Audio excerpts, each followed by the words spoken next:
There's one tight end on the Bengals roster who could be in real danger of getting cut before the regular season, and the crazy part is, he may also be one of Joe Burrow's trusted options.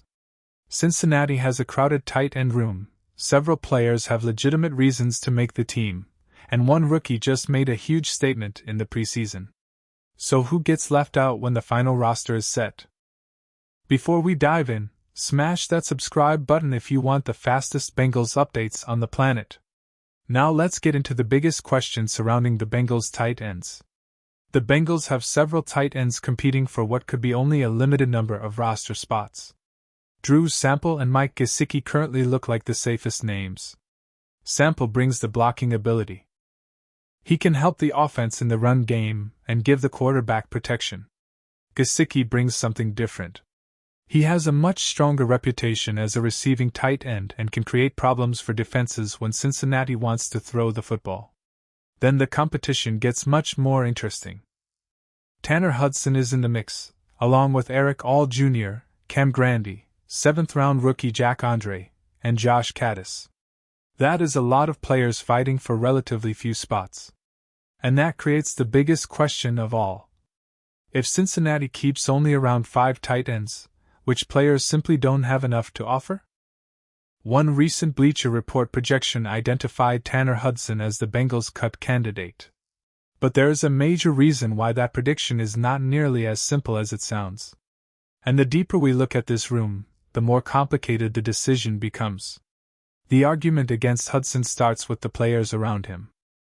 Mike Gesicki is healthy again and gives Cincinnati an established receiving threat. Eric All Jr. is also back after missing the entire 2025 season because of an ACL injury. Cincinnati invested a 4th-round pick in All 2 years ago, so the team clearly sees potential in him. That makes him a strong candidate to stick around. Drew Sample also has a clear role because of his blocking ability. Then there is Jack Andre. Cincinnati selected Andre in the 7th round of this year's draft, and after what he did in preseason action, the rookie suddenly has people paying attention. That is where things get dangerous for veterans fighting for their jobs. Hudson does not have one obvious trait that separates him from the rest of the group. He has made contributions in Cincinnati, but he is not viewed as the team's top blocker, and he does not have the same receiving reputation as Gesicki. There is another factor, too. Hudson turns 32 in November. For a team trying to build its future around younger players, that matters. Cincinnati may decide that one of the younger tight ends deserves the roster spot because of his potential to become a bigger part of the offense later. But there is a twist. Hudson may have something the younger players don't. And that could keep him alive. Jack Andre might be the biggest reason this tight end battle suddenly feels different. The 7th-round pick had an outstanding first preseason game against Detroit. He caught 3 passes for 25 yards, averaging 8.3 yards per reception. Those numbers alone don't jump off the page. But the way he produced those yards was impressive. His average depth of target was only about 1 yard, meaning he wasn't getting the ball deep down the field. Instead, Andre created his impact after the catch. On one 17-yard catch and run, he forced 3 missed tackles. That is exactly the kind of play that gets coaches interested. And it wasn't just about the statistics. Andre also scored the first touchdown of the preseason for Cincinnati. For a rookie drafted in the 7th round, that is a huge way to introduce yourself. His performance was strong enough to earn a spot among PFF's top rookie performances from Week 1 of the preseason, where he received a 91.4 grade and ranked 8th. Think about that for a second. A 7th-round rookie walks into his first preseason game and immediately starts showing the coaching staff that he belongs. That doesn't guarantee a roster spot. But it absolutely puts pressure on the veterans. And that's where Tanner Hudson's situation gets really interesting. If this were only about age and upside, Hudson would have a serious problem.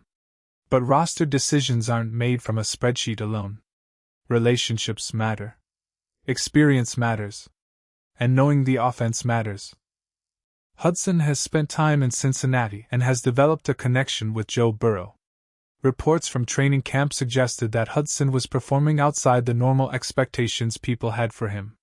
The Athletics' Paul Denner Jr. previously highlighted Hudson's strong training camp work and suggested that his improved play could continue into 2026. That is important. Because if Hudson is showing the coaching staff something different behind the scenes, the preseason depth chart may not tell the entire story. Burrow also appears to trust him. And when your quarterback has confidence in a player, that can carry real weight when the roster is being built. Remember, football is not just about who has the biggest potential. A quarterback needs players he knows will be where they're supposed to be. A veteran tight end who understands the system, knows Burrow's tendencies, and can be trusted in important situations can have value that doesn't always show up on a stat sheet. So while Hudson looks like a possible cut from the outside, Cincinnati may see his value differently. But there is still one massive problem. The Bengals cannot keep everyone. That is the reality. The current group has 7 names competing for what has historically been a smaller number of roster spots. Cincinnati entered last season with roughly 5 tight ends, and if that number remains similar, at least 2 players could be left out. That puts Hudson right in the middle of the fight. Cam Grandy could also be vulnerable.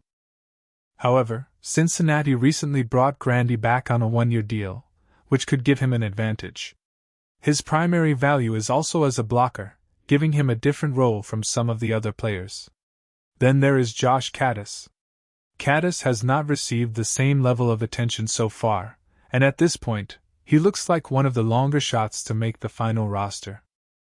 That means the battle could eventually come down to Hudson versus the younger competition. And now I want to know what Bengals fans think. If you were building this roster today, would you keep Tanner Hudson or give his spot to a younger tight end? Drop, keep Hudson, or cut Hudson, in the comments, ***.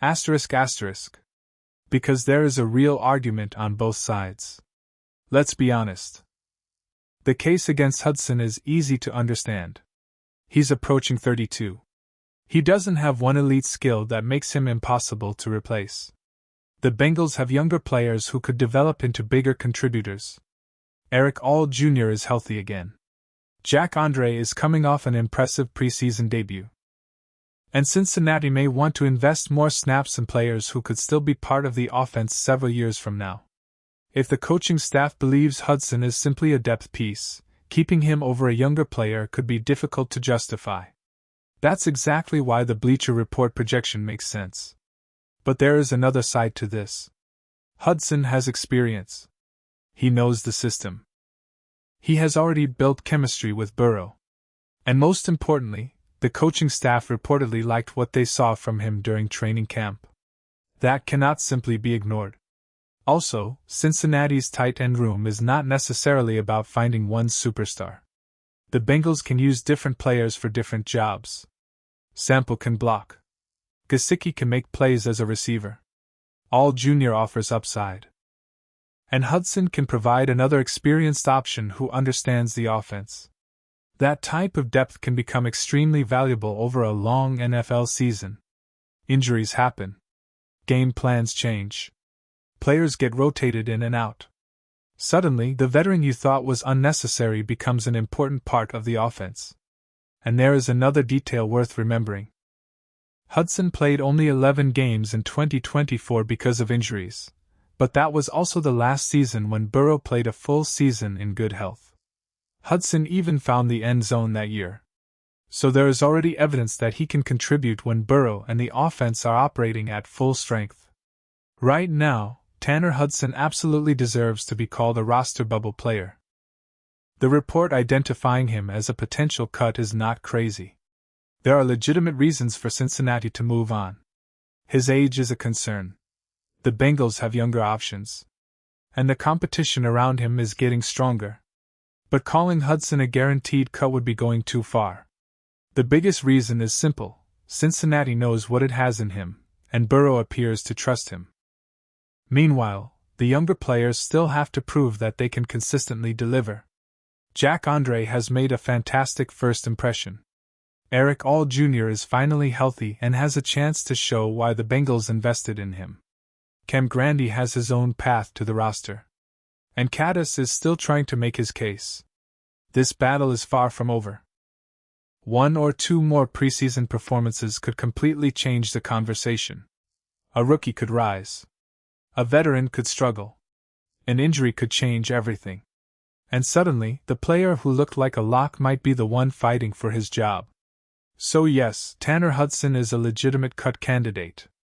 But if I had to make the decision right now, I'd lean toward keeping him. His experience, connection with Burrow, and recent training camp performance give him enough value to survive this battle, at least for now. But the Bengals still have preseason football left to play. And that's where this entire situation could flip. Because if another young tight end explodes onto the scene in the next game, Cincinnati's front office could have a very difficult decision on its hands. And that may be the biggest storyline to watch before the Bengals finalize this roster.